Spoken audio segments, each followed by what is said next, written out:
오늘 마태복음 6장 19절에서부터 21절 중심으로 보물을 하늘에 쌓아두라는 제목으로 하나님 말씀 전하겠습니다. 산상수훈을 통해서 예수님께서는 제자들에게 제자의 삶이 어디에 근거하고 있는지를 우리에게 선언하십니다. 우리 주님은 단도직입적으로 질문을 던집니다. 내 보물은 어디에 있느냐? 너는 어디에 보물을 두고 살아가고 있느냐? 이것은 단순한 재정의 문제가 아닙니다. 이것은 우리 마음의 주소가 어디에 있는지 묻는 영적인 진단이자 선언인 것입니다. 내가 어디에 마음을 두고 어디에 마음을 쏟고 지금 살아가고 있느냐는 것입니다. 칼빈은 기독교 강요 3권 10장에 보면 이 땅에서 현세 생활과 그것을 돕는 것들의 사용에 관하여 라고 하는 내용에서 이렇게 말합니다. 우리가 이 땅을 살아가는데 우리의 도움이 되고 유익한 것들이 많이 있지 않습니까? 옷도 있고 또 음식도 있고 또 물질도 있고 여러 가지 것들이 필요합니다. 그것에 대해서 이렇게 말했습니다. 하나님을 영화롭게 하는 삶이란 현세의 것들을 정당하게 사용하되 그것들에 집착하지 않는 것이다. 피조물의 선물들은 우리를 창조주를 향하여 올려주는 사다리여야지 우리를 그분에게서 멀어지게 하는 족쇄가 되어서는 안 된다. 그러니까 우리에게 주신 것들이 다 귀하고 좋은 것들이고 또 필요한 것입니다. 그래서 예를 들어서 이렇게 설명을 합니다. 여러분, 옷은 왜 필요하죠?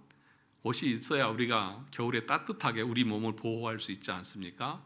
그런데 옷은 우리의 몸을 보호하는 따뜻하게 한 것만 있는 것이 아니라 그 옷을 입고 아름다움을 드러내게 하기 위해서도 옷을 주셨다. 그 음식을 왜 주었느냐? 음식을 먹지 않으면 죽습니다. 그런데 음식은 단순히 먹지 않으면 죽기 때문에 준 것이 아니라 그 음식의 맛을 즐기도록 우리에게 주셨다. 여러분, 맛있는 거 먹으면 기분 좋으시죠?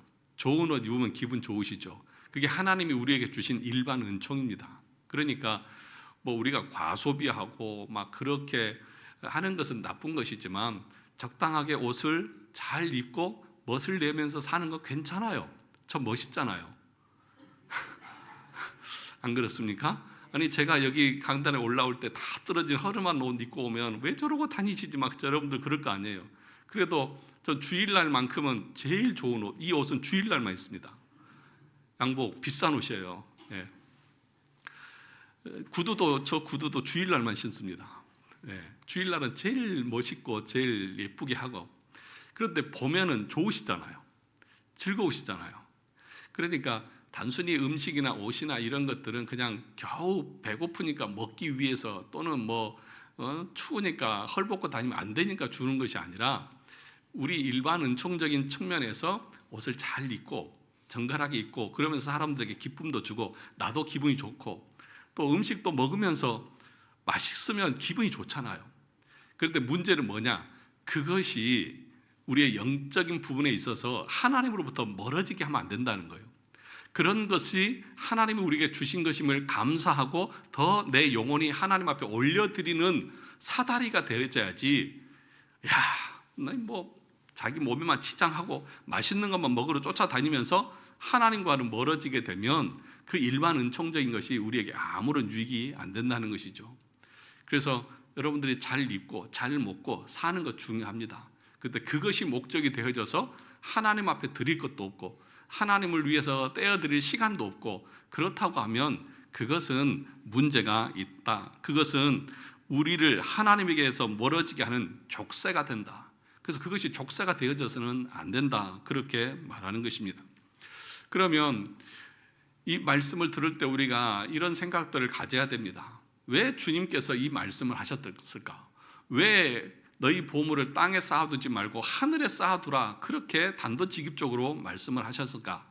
왜냐하면 우리 인간은 본성적으로 이 땅의 것을 좋아합니다. 이 땅의 것에 집착하도록 되어져 있는 것이 우리 인간의 본성이고 성향이기 때문에 그런 것입니다. 타락한 인간은 하나님을 섬기고 하나님의 영광을 위해서 사는 것보다 자기 자신을 위해서 육신의 소욕을 위해서 이 땅의 것에 집착해서 살아가도록 되어져 있는 것이 타락한 인간의 본성이고, 그것이 그래서 자연스러운 것입니다. 그런데 그 자연스러운 것은 당연한 것이 아닌 것입니다. 그래서 이 신앙고백서 6장 4항에 보면 이 아담의 타락에서 이렇게 말합니다. 이 근원적 부패로 말미암아 그것에 의하여 우리는 모든 선을 전적으로 싫어하고, 뭐 한다고요? 선을 전적으로 싫어한다고요. 여기서 말하는 선이라고 하는 것은, 항상 여러분 성경에서 선이라고 하는 것은 도덕적인 선만을 말하는 것이 아닙니다. 그러니까 하나님의 말씀에 순종하는 것이 선입니다. 그리고 하나님의 말씀대로 행하지 않는 것이 악입니다. 그래서 예를 들어서 하나님께서 이스라엘 백성들에게 아말렉을 전멸해라, 블레셋을 전멸해라, 어린아이에서 시작해서 모든 거 다 죽여라 그랬을 때의 선은 뭐예요? 죽이는 거예요.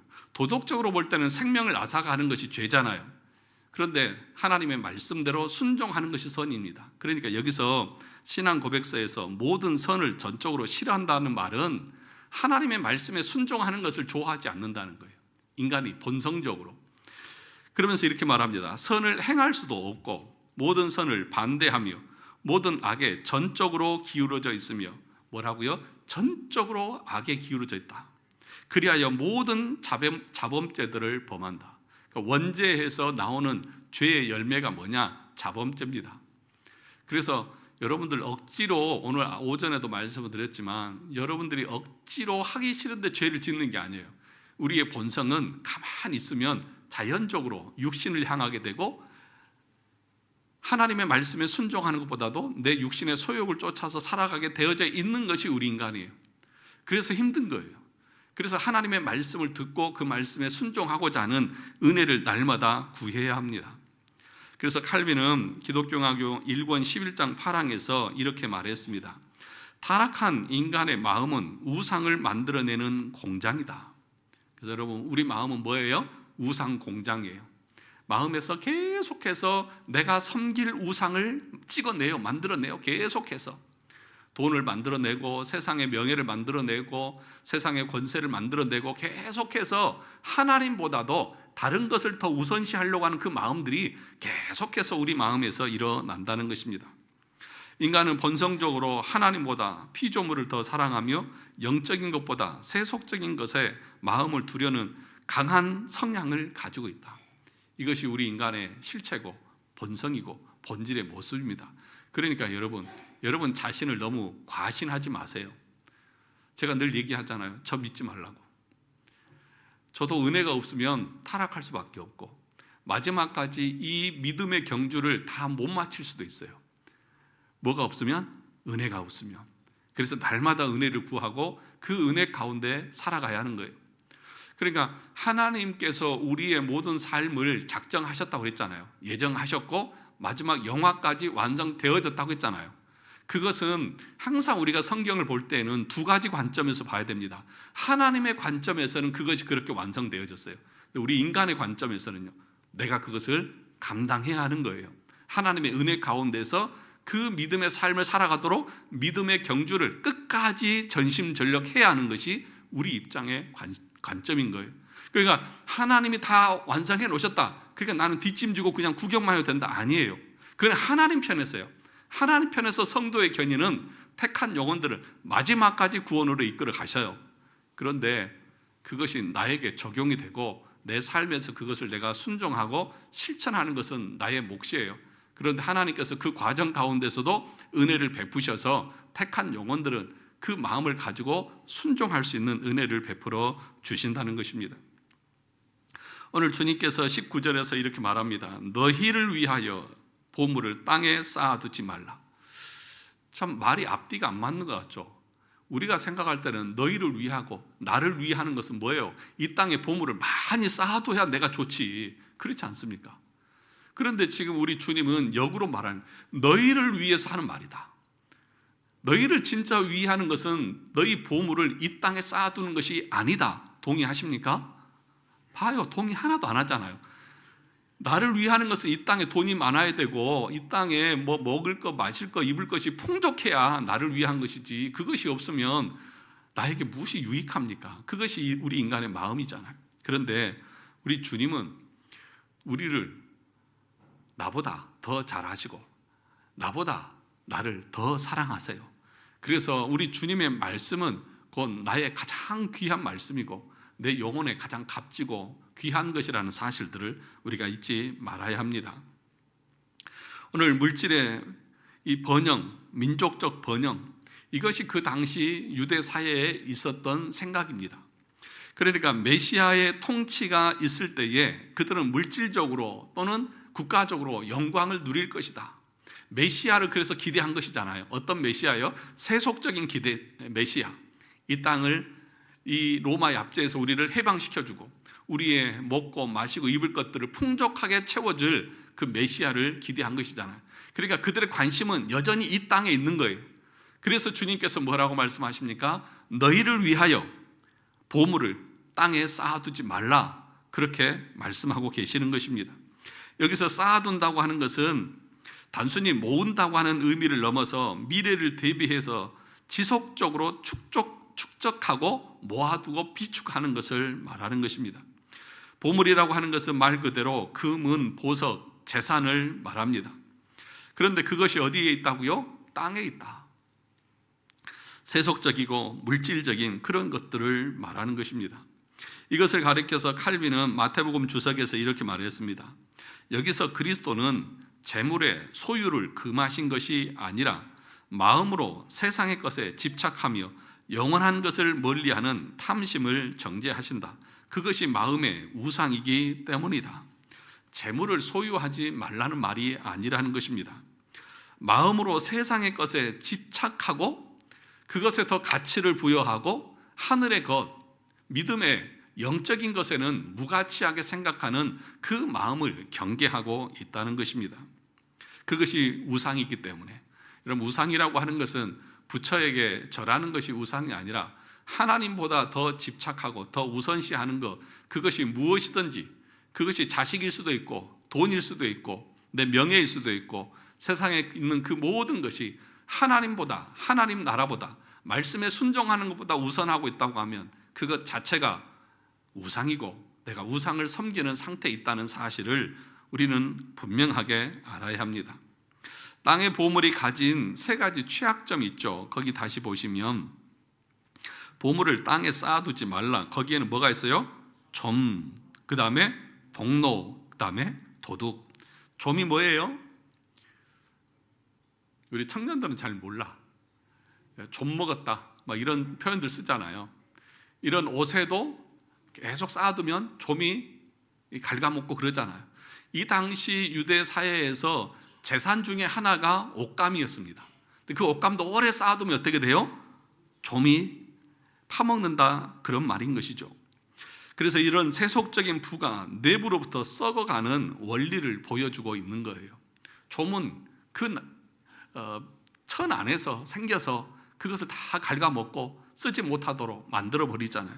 그럼 동록은 뭐예요? 동록이 뭐예요? 녹이요, 녹. 쇠해도 녹이 생기잖아요. 그죠? 녹이 생기고 부식되고 부패해서 그것들이 이 땅에 있는 것은 영원하지 않다는 것들을 말하는 것입니다. 그래서 잠언 23장 5절에도 보면 이렇게 말합니다. 내가 어찌 허무한 것에 주목하겠느냐? 정령이 재물은 스스로 날개를 내어 하늘을 나는 독수리처럼 날아가리라. 이 세상에 있는 그 어떤 것도 영원하지 않고 절대적이지 않다는 것입니다. 여러분, 재물이라고 하는 것이 어떻다고 말합니까? 독수리가 날개치면 날아감과 같이 한순간에 날아간다. 옛날에 과거에는 그 주식을 하다가 패가 망신하는 사람들이 많았잖아요. 자기 퇴직금 한순간에 다 날려버리고 전 재산 다 날려버리는 그런 사람들이 많았죠. 물질이라고 하는 것은 한순간에 사라지기도 한다는 사실을 꼭 기억하라는 거예요. 내가 가진 거 영원할 것이라고 생각하지 말라는 것입니다. 도둑이 와서 또 빼앗아 가기도 합니다. 당시에는 은행이 없어서 부자들은 땅을 파서 자기의 은금 보화를 묻어두기도 했습니다. 여러분, 밭의 비유에서 알잖아요. 농사하던 농부가 땅에서 뭘 발견했어요? 보화를 발견하잖아요. 그런데 그런 것들도 그 당시에도 도둑이 있었기 때문에 훔쳐갈 수 있고 빼앗아 갈 수 있잖아요. 지금이야 지금도 마찬가지로 하겠죠. 은행에 돈 맡겨놓으면 누가 훔쳐가지는 않지만 은행이 망하면 그 돈도 다 사라지기도 하잖아요. 누가복음 12장에 보면 어리석은 부자의 비유에서 분명하게 나타납니다. 하나님은 이르시되 어리석은 자여 오늘 밤에 내 영혼을 도로 찾으리니 그러면 내 준비한 것이 누구의 것이 되겠느냐. 자기를 위하여 재물을 쌓아두고 하나님께 대하여 부여하지 못한 자가 이와 같으니라. 여러분, 이 땅에 살아가는데 재물이 필요 없다 그런 말이 아닌 것입니다. 재물이 있어야죠. 그래야 먹고 마시고 살죠. 집이 있어야 되고 옷도 사 입어야 되고 음식도 먹어야죠.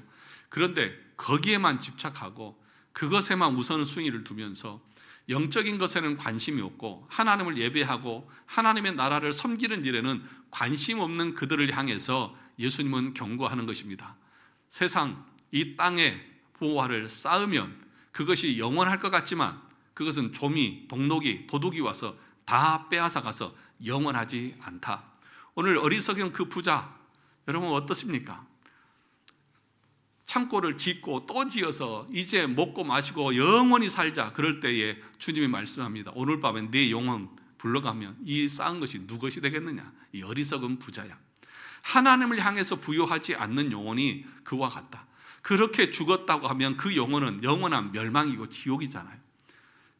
정말 가치 있고 정말 영원한 것은 우리의 영혼이고 하나님의 말씀인데 그것과 상관없이 살아가는 인생, 이 땅에서 아무리 부자로 살고 떵떵거리면서 살아도 그의 영혼은 하나님 앞에서 아무것도 아니라는 사실을 우리는 분명하게 알아야 합니다. 그런데 미련한 것은 이렇게 이 땅의 것이 좀이나 동록이나 도둑이 빼앗아 가버린다고 말하는데도 거기에 모든 것을 두고 있는 이 어리석은 사람들. 자, 보세요. 내 재산 지금 다 누군가가 훔쳐가고 있어. 또 그 재산이 다 어디론가 흘러가고 있어. 내가 누리지도 못해. 그런데 거기에다가 정말 쏟고 있는 이 사람을 보고 여러분들 뭐라고 그러겠어요? 이 바보 같은 이라고, 멍충이. 아니, 너 그렇게 해봐야 남는 것도 하나도 없고 지금 저 사람이 다 빼가고 있고 뭐 하는데 지금 너 뭐 하는 짓이냐? 그런데 지금 그것이 우리의 모습이라는 것이죠. 없어지는 줄 모르고 영원할 것처럼 그렇게 하고 있는 그 어리석음들을 책망하고 있는 것입니다. 사랑하는 성도 여러분, 이 세상의 모든 행복이 한순간이라고 하는 사실들을 우리가 잊지 말아야 합니다. 그러면 주님께서 금하신 것과 금하지 않으신 것이 있습니다. 금하신 것은 뭐냐면 세속적인 부를 과하게 추구하는 탐심, 그것은 하나님이 기뻐하시지 않습니다. 절제를 모르는 그런 욕망을 주님은 금하신 것입니다. 또 하나는 세상적인 이익을 추구하면서 참된 부를 멸시하고 파는 것. 그러니까 세상에 돈은 중요하고 가치 있으면서도 영적인 것에는 무가치한 사람들. 하나님의 말씀은 금은 천금보다 뭐하다고요? 귀하다. 하나님의 말씀을 듣는 것이 금 1kg짜리 금괴보다 귀하다. 아멘. 딱 두 사람 하시네. 아니죠. 나는 금덩어리 하나 주었으면 좋겠죠. 그죠?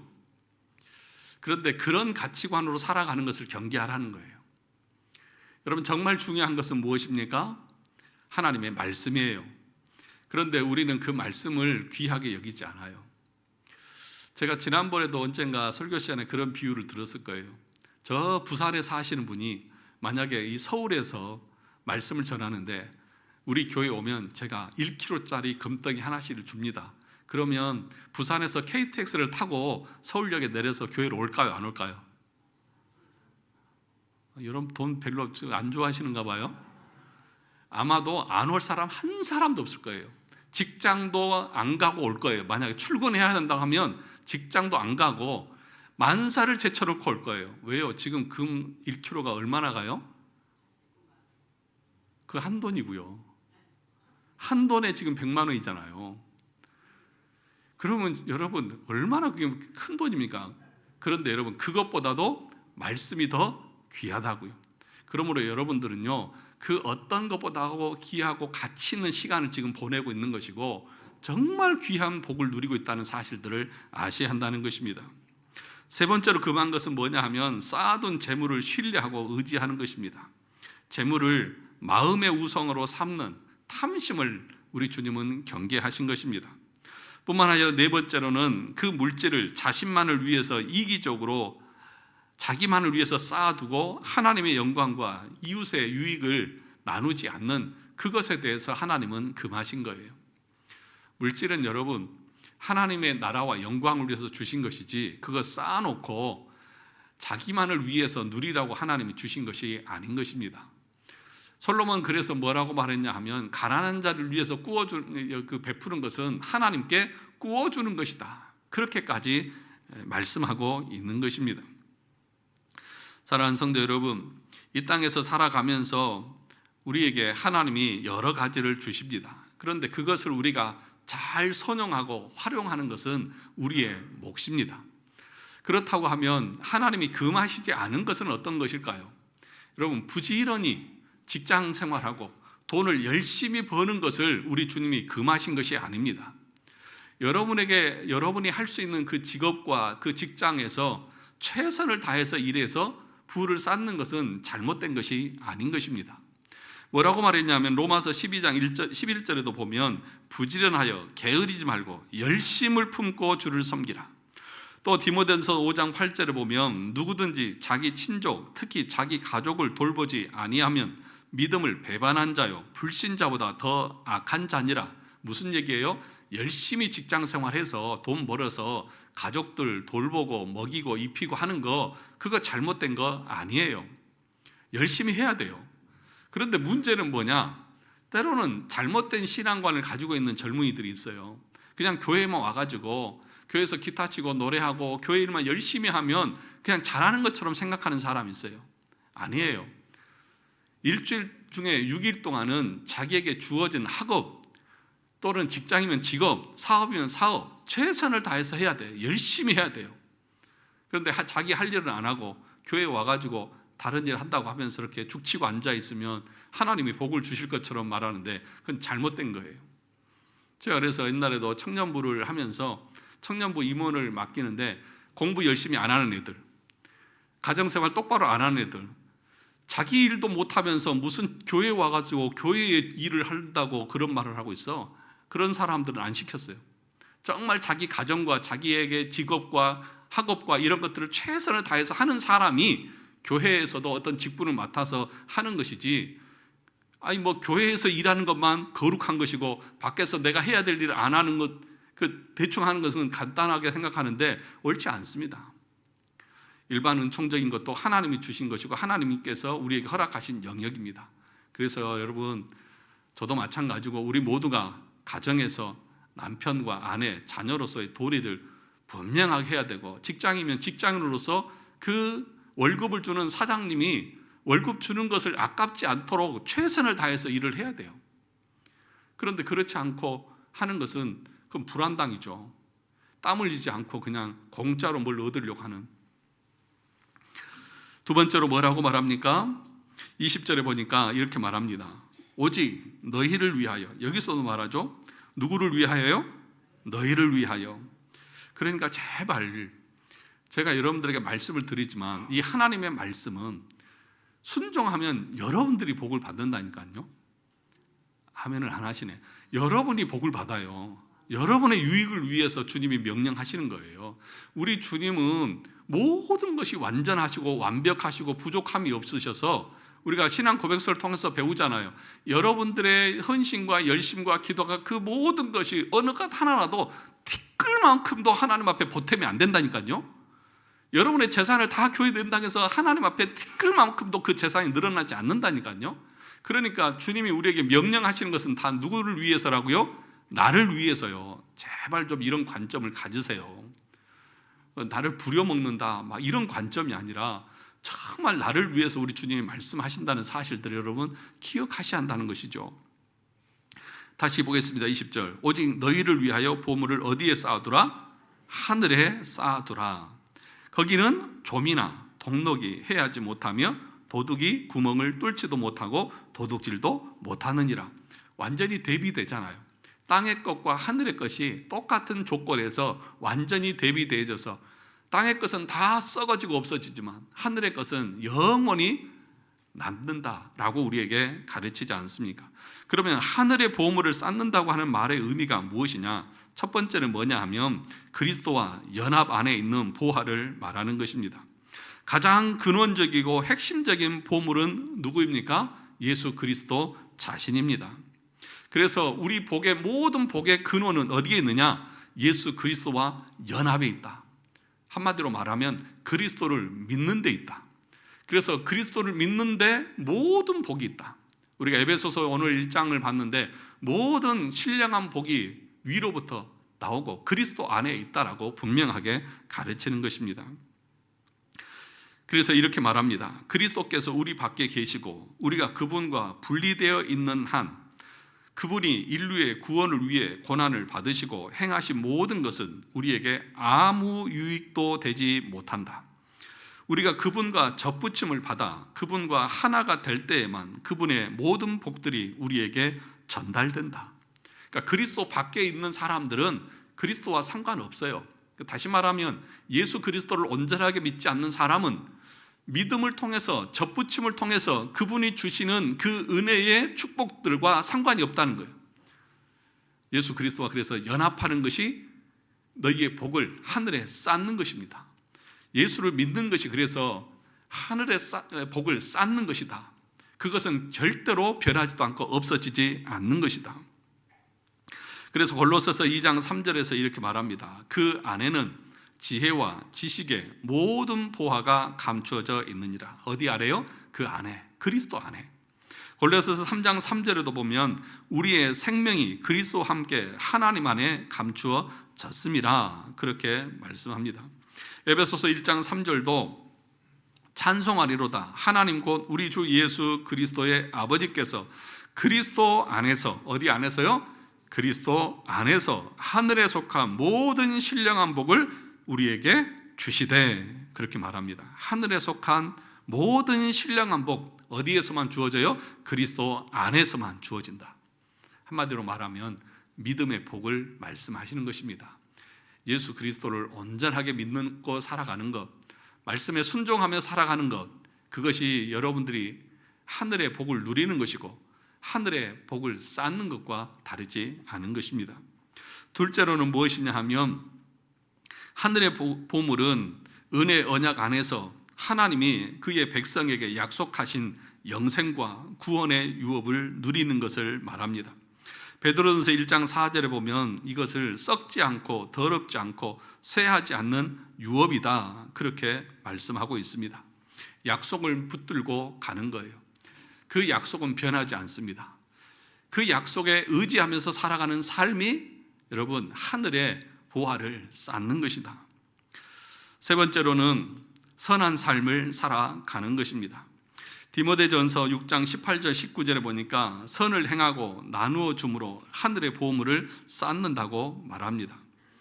그러니까 우리에게 주신 그 모든 것들 나만을 위해서가 아니라 또는 이 땅에 곳간을 크게 짓고 많이 쌓아 두는 것이 복이 아니라 뭐예요? 여러분이 먹고 사는데 지장이 없으면 남은 것으로 이웃에게 베풀고 나누고 어려운 사람들이 있으면 도와주고 그렇게 사는 것이 하늘의 보화를 쌓는 것이죠. 베풀고 나누는데 여러분 얼마나 사용하고 계십니까? 밥도 좀 자주 좀 사시고 선물도 좀 하시고 누군가가 조금 옷도 좀 제가 옷을 좀 낡은 옷을 입어야 되는데 그래야 또 양복이라도 하나 해줄 거 아니에요. 무슨 얘기냐? 조금 그런 것 같으면 좀 옷도 하나 사주시고 그렇게 챙겨주시면서 서로 돕고 나누고 베풀면서 살아가는 것, 그것이 보물을 하늘에 쌓는 것입니다. 그것이 우리의 공로로 주어지는 것이 아니라는 것을 여러분 아셔야 됩니다. 공로로 하나님이 복을 주신다는 것이 아니라 복을 받은 사람들은, 그 은혜를 아는 사람들은 그렇게 살아가요.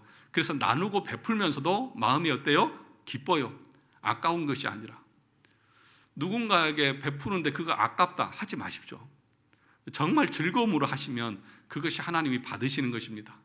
그럴 때 우리 삶에 필요한 것들도 하나님이 더더욱 공급해 주십니다.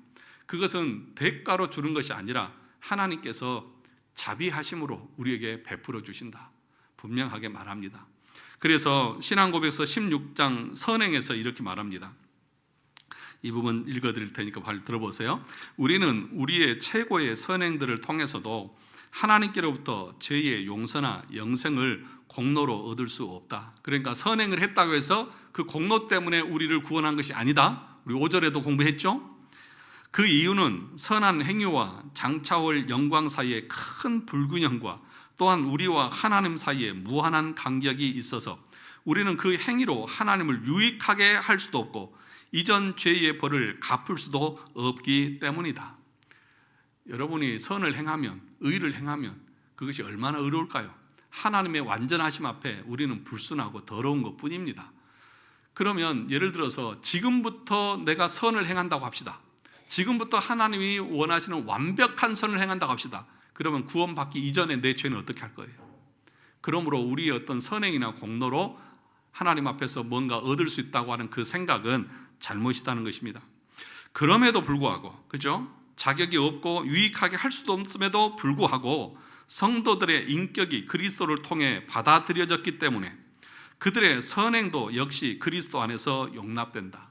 왜 받아들여진 거예요? 내가 예수 그리스도를 믿음으로 그리스도의 의가 우리에게 전가되어져서 하나님이 우리를 보실 때 의롭다 여겨지기 때문에 내가 행한 것을 하나님은 그렇게 의롭게 여겨서 받아주시는 것이고 그것에 대한 복으로 하나님이 우리 삶에 은혜를 베푸신다는 것입니다. 그 선행들이 이 세상에서 하나님 앞에 전적으로 흠이 없거나 책망할 것이 없기 때문이 아니라 하나님이 자기 아들 안에서 그 선행을 보시고 비록 거기에 많은 연약함과 불완전함을 동반하고 있지만 진실한 마음으로 행한 선행을 용납하고 상 주시기를 기뻐하셨기 때문이다.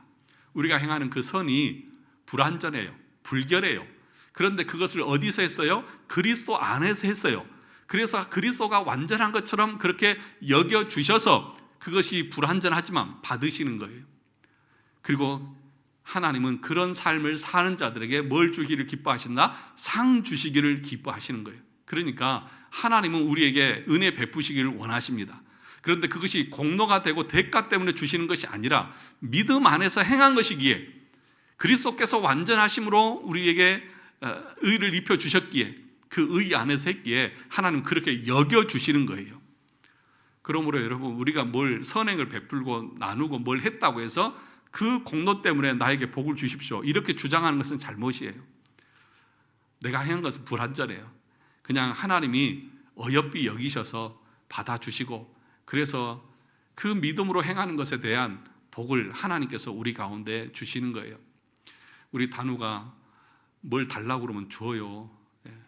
어제도 딸기를 먹다가 포크에 찍어가지고 엄마가 단우야 목사님도 드려야지 그러니까 포크 찍어가지고 저한테 이렇게 해요. 여러분 우리가 드리는 게 그거예요. 어떻게 보면 손에 떼묻고 막 그래요. 그걸 손주들이 뭘 주면 여러분 그렇지 않습니까? 그래도 여러분 어떻게 받으세요?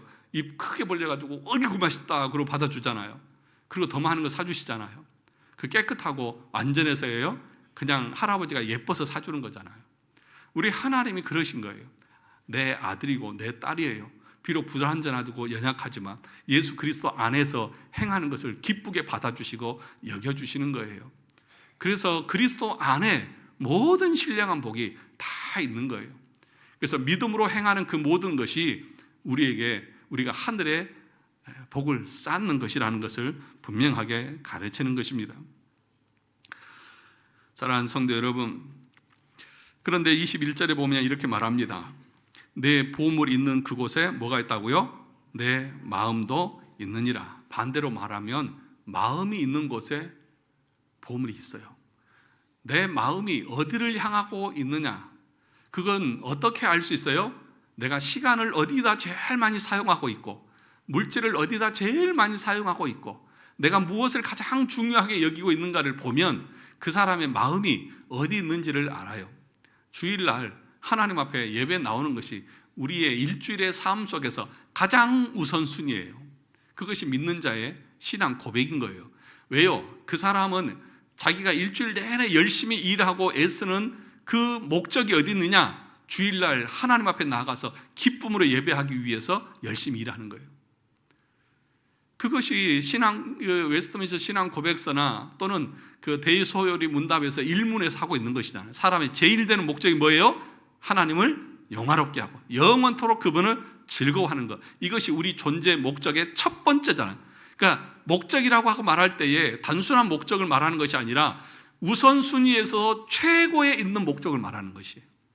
내가 태어나고 이 땅에 존재하는 유일한 목적을 하나만 정하라고 하면 그것은 하나님을 예배하기 위해서예요. 그 목적이 있기에 우리가 우상 숭배를 하지 않는 거예요. 그렇지 않고 내가 열심히 일하는 데서 돈을 벌기 위한 것이 내 최고의 목적이 되어져 버리면 예배도 뒷전이고 모든 것이 뒷전이 되어지고 그것이 곧 마음의 우상으로 섬기고 있는 우상 숭배인 것이죠. 그래서 여러분, 마음은 어디에 있습니까? 무엇을 가장 귀하게 여기고 있습니까?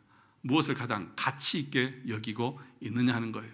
그 질문 앞에 우리 모두가 대답할 수 있었으면 좋겠습니다. 우리 주님이 나의 유일한 기쁨이고 나의 유일한 목적이고 내 인생에 있어서 가장 귀하고 가치 있고 복된 시간은 하나님을 예배하는 시간입니다. 이것이 우리의 신앙 고백이 되어질 때에 그 인생이 가장 행복한 인생이고 가장 복된 인생인 것을 여러분 믿으시기를 바랍니다. 시편에 뭐라고 말했습니까? 여호와를 가까이함이 내게 복이다. 하나님을 위해서 행한 것만 우리의 행복이 된다고 그래서 칼빈은 기독교 강론에서 말합니다. 하나님과 상관없이 살아가는 그 인생이 가장 불행하고 가장 비참한 인생인 것입니다. 우리 모든 인생이 이런 신앙 고백이에 하늘의 복을 쌓는 복된 인생들이 되시기를 주님의 이름으로 축원합니다.